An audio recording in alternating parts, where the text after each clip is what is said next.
नमो बुद्धाय, जय भीम. मिलिंद प्रश्न यामध्ये आपण बुद्धीत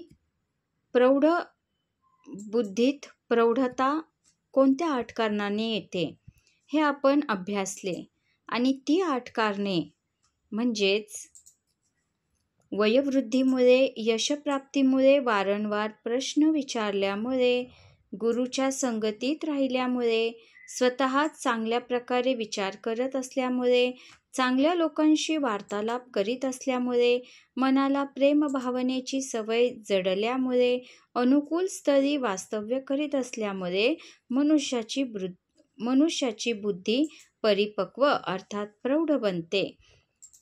राजा मिलिंदास असे वाटते की माझी ही बुद्धी आता प्रौढ झाली आहे. इतका त्यांना प्रगल्भ असा आत्मविश्वास आहे. मग त्यांना असंही वाटत आहे, राजा मिलिंदास असेही वाटते की त्यांच्यासारखा सदाचारी व विद्वान शिष्य मिळणे कठीण नाही तर असंभव आहे. अशा विद्यार्थ्याचा गुरु कसा असावा? असे चोख वर्तन ठेवणाऱ्या शिष्याचा गुरु 25 सद्गुणांनी युक्त असायला पाहिजे. गुरुच्या अंगी असलेले 25 सद्गुण कोणते? भंते आपल्या शिष्यावर म्हणजे भंते म्हणतात एक आपल्या शिष्यावर गुरुने सदैव देखरेख ठेवली पाहिजे. कोणते नियम पाळावे, कोणते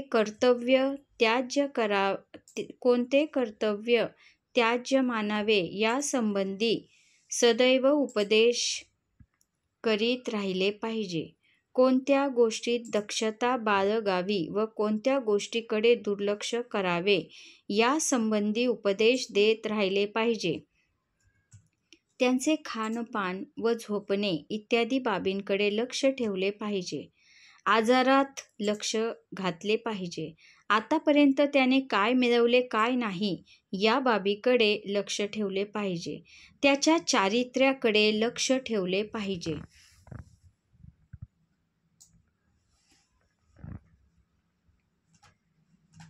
भिक्षापात्रात जे काही मिळाले असेल ते वाटून खाल्ले पाहिजे. घाबरू नकोस, हेही तुला समजेल असे म्हणून त्यास प्रोत्साहन केले पाहिजे. त्यांनी कोणाची संगत करावी याविषयी वारंवार सांगत राहिले पाहिजे. शिष्याने कोणत्या गावी जावे हेही सांगितले पाहिजे. त्याने कोणत्या विहारात जावे हेही सांगितले पाहिजे. त्याच्याशी गप्पा ठोकत व्यर्थ वेळ घालवू नये. त्याचे दोष दिसून आल्यास सहसा त्याला गुरुने क्षमा केली पाहिजे. त्याला मन लावून दिले पाहिजे. अनाठायी त्याला सुटी न देता शिकवले पाहिजे. शिष्यापासून ज्ञान लपवून ठेवू नये. आपल्या जवळील सर्व ज्ञान उत्साहपूर्वक शिष्यास शिकवले पाहिजे. शिष्यास आपला ज्ञानपुत्र समजून गुरुने त्याजवळ पुत्रवत प्रेम ठेवले पाहिजे. तो आपल्या उद्दिष्टांपासून वळणार नाही याची खबरदारी गुरुने घेतली पाहिजे. ज्ञानकण खाऊ घालून याला वाढवीत आहे असा विचार गुरुने सतत आपल्या मनात ठेवला पाहिजे. गुरुने शिष्याप्रती मैत्री भावनेने प्रेमळ वर्तन ठेवले पाहिजे. त्याजवर आपत्ती आली असता त्याला सोडून न देता त्याचे रक्षण केले पाहिजे. त्याला शिकवण्यासारख्या गोष्टीकडे दुर्लक्ष करू नये. धर्मापासून शिष्य ढळत असल्यास त्याला सावरून धरले पाहिजे. योग्य आचार्यांच्या अंगी हेच 25 सद्गुण असले पाहिजेत, जेणेकरून ते आपल्या योग्य शिष्याप्रती व्यवहार करतील. आपण याच सद्गुणाप्रमाणे मला वागणूक द्यावी. पहा किती सुंदर. म्हणजे शिष्य जर